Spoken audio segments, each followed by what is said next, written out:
So we're in a depression right now. Okay. It will last for a long period of time, but a lot of people get confused, and one can understand why, about the difference between a recession and a depression. Yeah.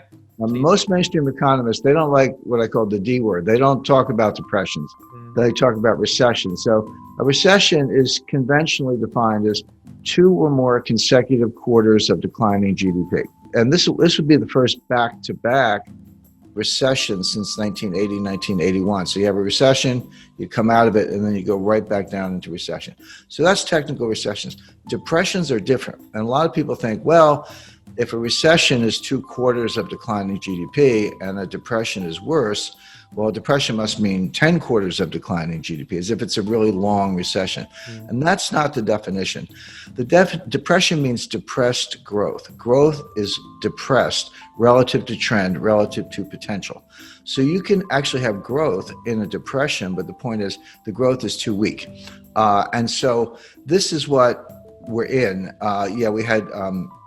the third quarter, when you went down that sharply, you were going to come back pretty steeply. That's natural. But we didn't come all the way back. People say, well, okay, you went down 31% and you went back up 33%.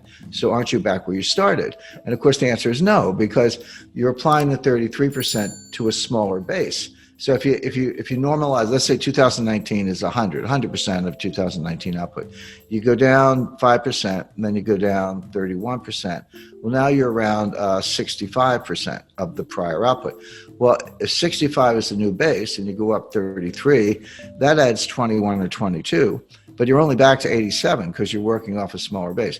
Even if you have, in my example, 10% growth in the fourth quarter of 2020, it's 10% of 87, so add on 8 more. You're only back to 95. So a simple way to understand it, you fall into a 50-foot hole, you climb out 20 feet, well, that's good climbing, but you're still in the hole. You're not back to where you started.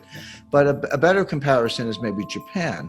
I would say Japan has been in depression since 1990. Yeah. Now, it doesn't mean, now they had growth and recessions and growth and recessions. You can have 2 or more recessions in a depression with periodic growth. But the point is you never get back to the old potential. I mean, a good example, the Japanese stock index, the Nikkei index, in New Year's Eve 1989, it was 40,000. Today, 30 years later, it's about 28,000. But okay, it came off the bottom, but it never made it back to the prior high. It'll never be. Oh, I think that's right. It may never be. And another example, in October 1929, the United States stock market crashed, a very famous crash, but it lasted for 3 years. And when it bottomed in 1932, it was down 89.2%, almost 90%. That's what a stock market crash looks like. But then you ask people the next question, say, well, when did it get back to the 1929 high? How long did that take? The answer is 1954. It took 25 years to get back to where. Now, it doesn't mean you couldn't make money in the meantime. You could have bought the low in 1932 and made money in 1933. But that's what depressions look like. That's the kind of thing we're in. This will be intergenerational. The effects of this will last for not 30 months, but 30 years. Wow. And there's very good evidence to back that up. There was a group, it was an economist at the Federal Reserve Bank of San Francisco and 2 academic economists. And they looked at all of the pandemics in the last 650 years, going back to the Black Death. I often criticize economists because their time series are too short. They say they're doing correlations and regressions. I was like, well, no, we need a much bigger time series. Well, 650 years is good enough. But they went back to the 1350s, to the Black Death, and they looked at every pandemic in which 100,000 or more people died. The fatalities were 100,000 or more. Of course, the 2 worst were the Black Death, the plague in the 1350s, and the Spanish flu around 1918, 1919. The Black Death was about 75 million dead, they estimate, and the Spanish flu was 100 million dead. And then after that, there were several where there were 2 million fatalities and some fewer. They were using 100,000. Well, there were only 15 pandemics in the 650 years where 100,000 or more died. COVID-19, by the way, is going to end up being 3rd on the list. Right now, it's 5th, but we have over 1.8 million fatalities, but it's not under control. So you can see that number is going to go past 2 million. it'll pass the Asian flu, and there was one other influenza in the late 19th century. So it's going to be third on the list. But what they asked themselves, because they're economists, not doctors, and they said, well, how long did it take these economies to normalize following these extreme pandemics? And the answer is, on average, 35 years, not 35 months. And just to kind of give a concrete example of that. So I grew up in the 1950s and 1960s. It was a very prosperous time in the United States. I did not live through the Great Depression, but my parents did, and my grandparents did. So I was raised with a sort of depression mentality, even though I didn't live through it. And when we were little kids, 9 years old, my parents would send us that. We'd take our wagons and go door to door and collect tin cans and newspapers. And we weren't doing it for environmental reasons. It might have been good for the environment, but we were doing it for recycling, because all that stuff could be turned into buildings and so forth. And so, as I say, and that didn't change until the late 1960s, when the baby boom came of age, and then we just started partying and using credit cards and everything else. So it did change, but it took 30 years to change. In other words, the behavioral and adaptive effects of the Depression of the 1930s lingered through the 1960s. And that's my experience, but it's consistent with what these researchers found out. But at the end, when we get to asset allocations, I said, the first thing I do is I explain my methodology and explain what diversification is.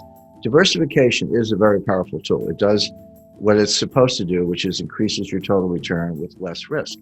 But people don't understand how to diversify. I run into people, they say, well, I'm diversified. I own 30 different stocks in 10 different sectors, technology, consumer non-durables, minerals and mining, et cetera. And I say, you're not diversified. You may have 30 stocks, but you're in one asset class called stocks. So when stocks are hard, they'll go up together. I'm not saying they won't go, they'll go up together and go down together. So you may have 30 stocks, but you're not diversified. Diversification is, okay, have a slice for stocks, that's fine. Gold, cash, real estate, treasury notes, and alternatives. That is closer to real diversification. So in particular, I recommend about a 10% allocation to gold. And people always want to put words in your mouth. They say, well, Jim Rickards says, sell everything and buy gold. I've never said that. I don't believe that. But a 10% allocation, I think, is right. That will, if there is extreme inflation, that will produce gains that are so large, they'll kind of insulate the rest of your portfolio. So you're protected that way. And if there's a loss of confidence in the dollar or some kind of currency collapse, again, gold will do very well. I also recommend 10-year treasury notes, or for the German investor, bonds, 10-year bonds.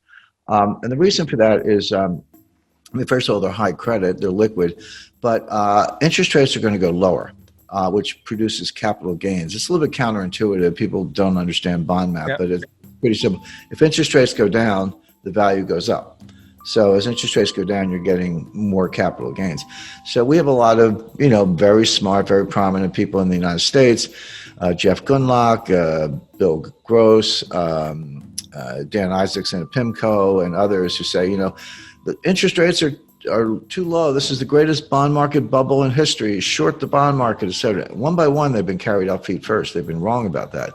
And the reason is they confuse real rates and nominal rates.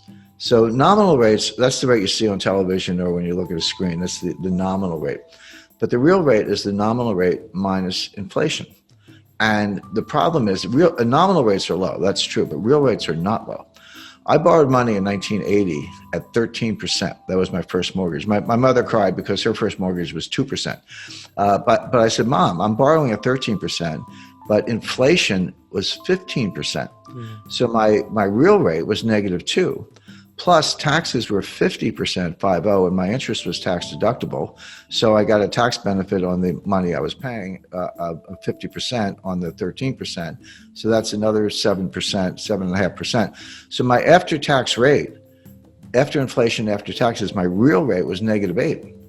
So I was borrowing at 13 nominally, but my real rate after taxes and inflation was -8. That's a low real rate.